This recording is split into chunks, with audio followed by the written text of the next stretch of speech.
हो, सबसे पहले रविकांत जी मेरा सवाल आपसे, जो सवाल मैं पूछ रहा हूं, वैसे तो इस पर बहुत चर्चा हो गई है कि भाई ब्राह्मणों को लुभाने की कोशिश की जा रही है, 12% ब्राह्मण है, बट क्या आप मानते हैं कि उत्तर प्रदेश के अंदर दलित आंदोलन और ओबीसी आंदोलन, ये दोनों ही सामाजिक न्याय के आंदोलन अब सूखने लगे हैं? बिल्कुल ठीक आप कह, क्योंकि 1989 के बाद जो खास करके उत्तर भारत में या उत्तर प्रदेश की राजनीति में जो परिवर्तन आया था, जहां पर 90 के दशक में हम लोगों ने देखा कि मुलायम सिंह और कांशीराम मिलते हैं, उस समय वो नारा आता है, मिले मुलायम कांशीराम, हवा में उड़ गए जय श्री राम।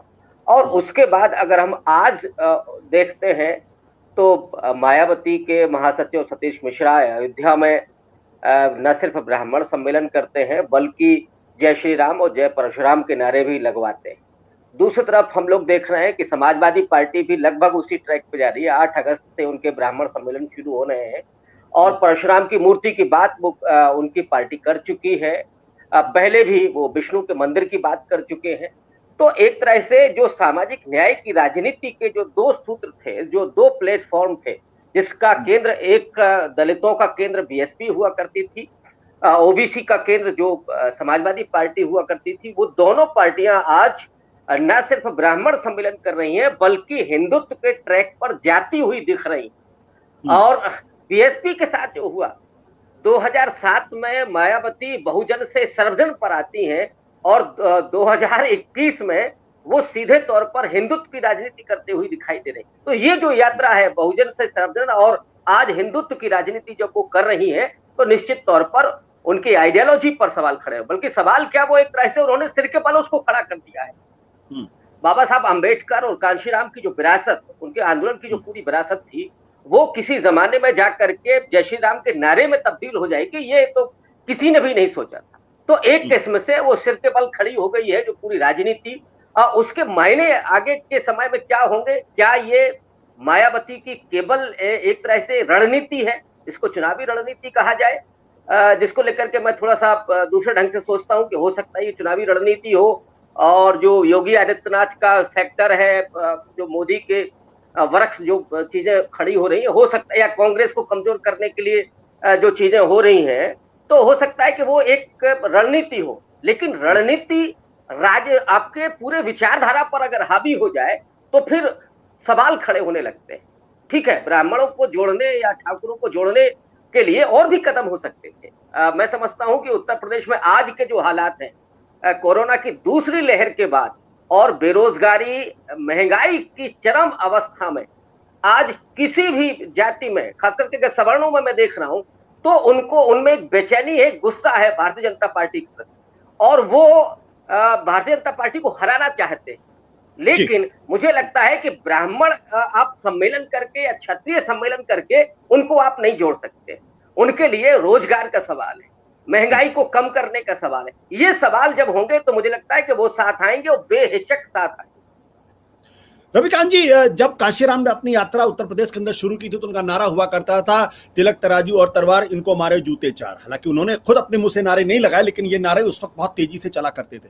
जब वो ये नारे लगा रहे थे तो उत्तर प्रदेश के अंदर जो पिछड़ों की राजनीति करने वाले मुलायम सिंह यादव थे और अगड़ों की राजनीति करने वाले कल्याण सिंह को भारतीय जनता पार्टी थी, इन दोनों को मायावती और कांशीराम के पास आने की मजबूरी हुआ करती थी और इन दोनों ने इनके साथ मिलकर सरकारें बनाई थी। आज क्या कारण है कि जो राजनीति, जो दलित चेतना जो इनके खिलाफ लड़के खड़ी हुई, आज वो इनको एक्सेप्ट करने की बात तो छोड़ दीजिए, उनको अपने साथ मिलाने के लिए बेबस और बेचारगी नजर आती इनके अंदर। तो जो बाबा साहब अंबेडकर जिन्होंने किताब लिख दी कि भाई जब तक जाति प्रथा का एनिहिलेशन नहीं होता तब तक दलितों का उद्धार नहीं होगा, तो आज मायावती की जो दलित राजनीति है, क्या वो सामाजिक दलित चेतना के प्रसार को भूल चुकी है या सिर्फ राजनीतिक पावर पाना एकमात्र उसकी मजबूरी रह गई है? रविकांत जी, कुछ नेटवर्क की प्रॉब्लम हो रही है। हाँ, अब मेरी आवाज आ रही है क्या? बिल्कुल साफ आ रही है, आप बोले।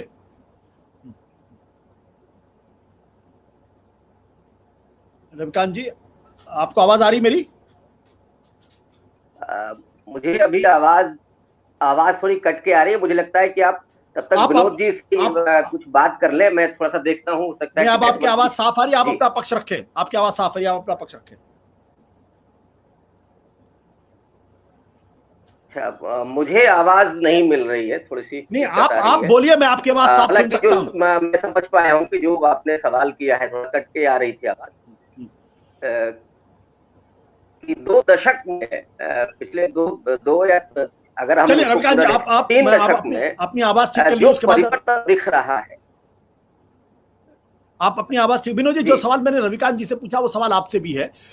ये जो जो दलित राजनीति थी, इसका काम था समाज में राजनीतिक चेतना को बढ़ाना, दलितों को एम्पावर करना, ना कि यह है कि अपर कास्ट के साथ मिलकर सरकार बनाना। देखिए, जब काशीराम जी ने अपना आंदोलन शुरू किया था तो वो एक आंदोलन था, और आपको याद होगा आशुतोष जी कि उन्होंने बीएसपी का गठन तो 1984 में किया था।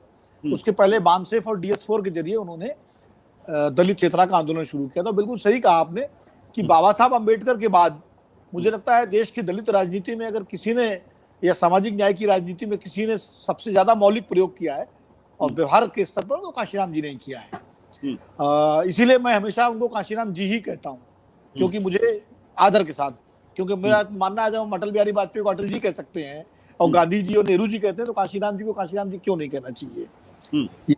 तो और उनके साथ चूंकि मेरा संवाद बहुत था, क्या है कि मायावती जी उनकी लेफ्टिनेंट तो थी, लेकिन मायावती जी का जो वैचारिक आधार है काशीराम जी के मुकाबले बहुत कमजोर रहा है। और इसीलिए काशीराम जी जब तक रहे तब तक बहुजन समाज पार्टी राजनीतिक दल के साथ साथ एक आंदोलन भी थी, और इसीलिए उन्होंने भारतीय जनता पार्टी से 1995 में समर्थन लिया मुलायम सिंह की सरकार को हटा के, लेकिन अपने जो मौलिक विचारधारा थी उससे समझौता नहीं किया। वो चाहे आप देखिए पेरियार मेला हो, तमाम सारे दलित और सामाजिक न्याय के महापुरुषों की प्रदर्शनियां लगवाना हो, या दलित एक्ट का इम्प्लीमेंटेशन हो, वो बहुत सारे मुद्दे जो थे, जो मुद्दे थे, उनसे उन्होंने कभी समझौता नहीं किया।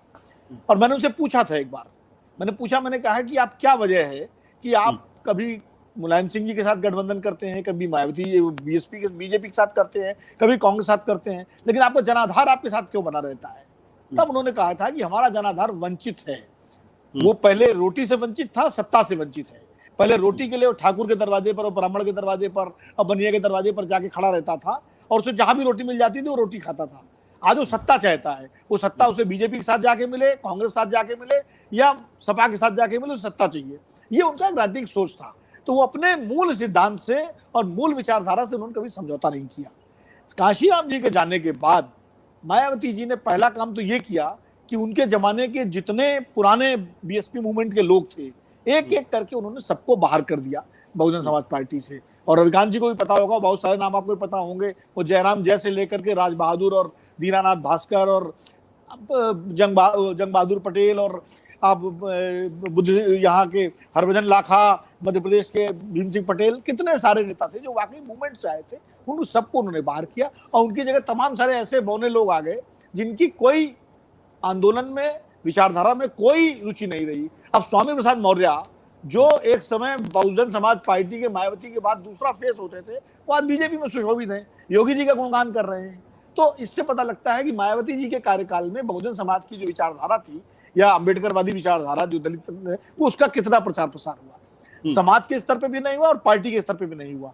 जो कार्यक्रम काशीराम जी के समय चलते थे, जो स्टडी सर्कल चलते थे, जो यात्राएं चलती थी, जो जगह जगह गांव-गांव जो है मशाल जुलूस चलते थे, वो आप देखिए, हम लोग भी देखा करते थे, मैं तो बहुत कवर करता था उस समय, जब उनकी विज्ञप्तियां अखबार के दफ्तरों में फेंक दी जाती थी, उस समय हम लोग उनको लगाते थे। वो सारा सिस्टम रुक गया। उसके बाद बीएसपी में जो है वो पूरी तरह से एक व्यवहारिक पार्टी बन गई, और मायावती जी को समझ में आ गया कि खाली दलितों से की चेतना से काम नहीं चलेगा, और उन्होंने अपने को उत्तर प्रदेश तक सीमित किया। उत्तर प्रदेश के बाहर उस आंदोलन को ले जाने की उन्होंने कोई कोशिश नहीं की, खाली इतना इंतजाम किया कि बहुजन समाज पार्टी का राष्ट्रीय चरित्र बना, राष्ट्रीय स्तर बना रहे, और वो उतने वोट उनको मिलते रहे। इसके बाद आप देखिए, उन्होंने समझौते बीजेपी से 3 बार किए, और तीसरी बार तो जब समझौता किया और पार्टी से अलग हुई, तो उन्होंने अपने एजेंडे को लेकर के भी कोई बहुत जोर नहीं दिया।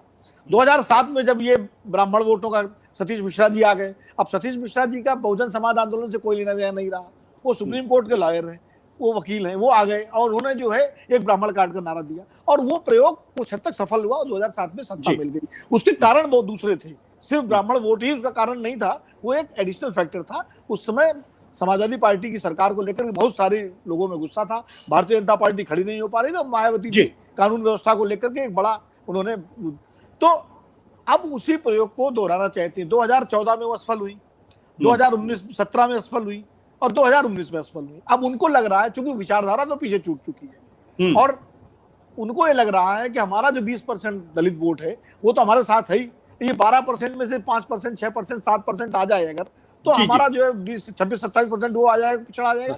वो विशुद्ध रूप से व्यवहारिक राजनीति कर रही है, दलित चेतना की जी। जो आप दलित चेतना की बात कर रहे हैं, अगर आप देखें तो ये लगभग यही समानांतर यात्रा जो है वो सामाजिक न्याय की लड़ाई लड़ने वाले समाजवादी पार्टी की भी वही है। सत्य हिंदी का ऐप डाउनलोड करें गूगल प्ले स्टोर पर।